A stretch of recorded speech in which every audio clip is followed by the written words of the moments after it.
ഇന്നൽ ഹംദലില്ലാഹ് ഉസല്ലി വഉസല്ലിമു അലാ നബിയിനാ മുസ്തഫ മുഹമ്മദിൻ സല്ലല്ലാഹു അലൈഹി വസല്ലം വഅലാ ആലിഹി വസഹ്ബിഹി അജ്മഈൻ. അമ്മാ ബഅദ്. അഊദു ബില്ലാഹി മിനശ് ശൈത്വാനിർ റജീം. ബിസ്മില്ലാഹിർ റഹ്മാനിർ റഹീം. സൂറ ആൽ ഇംറാൻ 140ാമത്തെ വചനത്തിന്റെ വ്യാഖ്യാനം നോക്കൂ നിങ്ങൾ.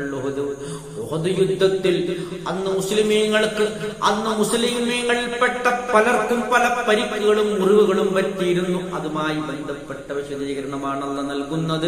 ഇൻ യംസസ്കും കർഹുൻ, ഇനി നിങ്ങൾക്ക് മുറിവ് പറ്റിയെങ്കിൽ ഫഖദ് മസ്സൽ ഖൗമ കർഹുൻ മിസ്ലുഹു, ആ ജനതക്കും അതുപോലെയുള്ള മുറിവുകൾ പറ്റിയിട്ടുണ്ട്. അതുകൊണ്ട് നിങ്ങൾ അതിന്റെ പേരിൽ വ്യസനിക്കേണ്ട ആവശ്യമില്ല. നിങ്ങൾക്ക് മാത്രമല്ല അവർക്കും അതുപോലെയുള്ള മുറിവുകളും പരിക്കുകളും പറ്റിയിട്ടുണ്ട് എന്നൊരു സമാശ്വാസത്തിന്റെ വചനമാണ് അല്ലാഹ് അവതരിപ്പിക്കുന്നത്.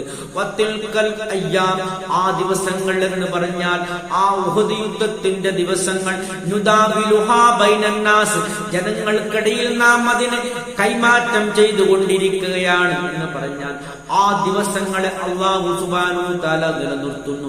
എന്തിനു വേണ്ടിയാണ്? വലിയഅലമല്ലാഹുല്ലദീന ആമനു, വിശ്വസിച്ചവരാരാണെന്ന് അല്ലാഹുവിന് അറിയുന്നതിന് എന്ന് പറഞ്ഞാൽ ആ ഉഹദ് യുദ്ധത്തിൽ ഒരുപാട് മുനാഫിക്കുകളെ ആൾക്കാർ പല പ്രശ്നങ്ങളും ഉണ്ടാക്കിയിട്ടുണ്ട്.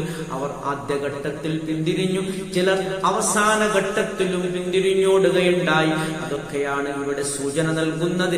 അത്തരം വിശ്വാസികൾ ആരാണ്, അവിശ്വാസികളും മുനാഫിക്കുകളും ആരാണെന്ന് കൃത്യമായി വേർതിരിച്ച് അത് മനസ്സിലാക്കി ജനങ്ങൾക്ക് മനസ്സിലാക്കി കൊടുക്കുന്നതിന് വേണ്ടി എന്നാണ്. അല്ലാതെ അള്ളാഹുവിന് അത്തരം ആൾക്കാരെ വളരെ മുന്നേ അറിയുന്നതാണ്. അള്ളാഹുവിന് ഇപ്പോൾ പുതുതായി എന്തെങ്കിലും അറിയുന്നതിന് വേണ്ടിയല്ല, തെറ്റിദ്ധരിക്കാൻ പാടില്ല.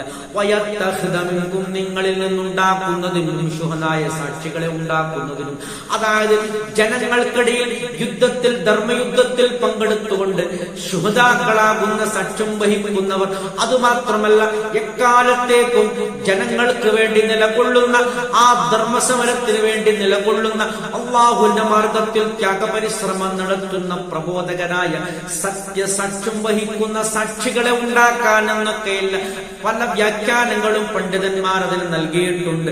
വല്ലാഹു ലാ യുഹിബ്ബുൽ ളാലിമീൻ, അക്രമികളെ അള്ളാഹു ഇഷ്ടപ്പെടുന്നില്ല, അക്രമികളെ ആൾക്കാർ ഒരിക്കലും ഇഷ്ടപ്പെടുന്നില്ല. ഇങ്ങനെ കൃത്യമായി വേർതിരിച്ച് ജനങ്ങൾക്ക് പഠിപ്പിച്ചു കൊടുക്കാനാണ് ഉഹദ് യുദ്ധം ഉണ്ടായത് എന്നാണ് അല്ലാഹ് പ്രഖ്യാപിക്കുന്ന. അൽഹംദുലില്ലാഹി റബ്ബിൽ ആലമീൻ.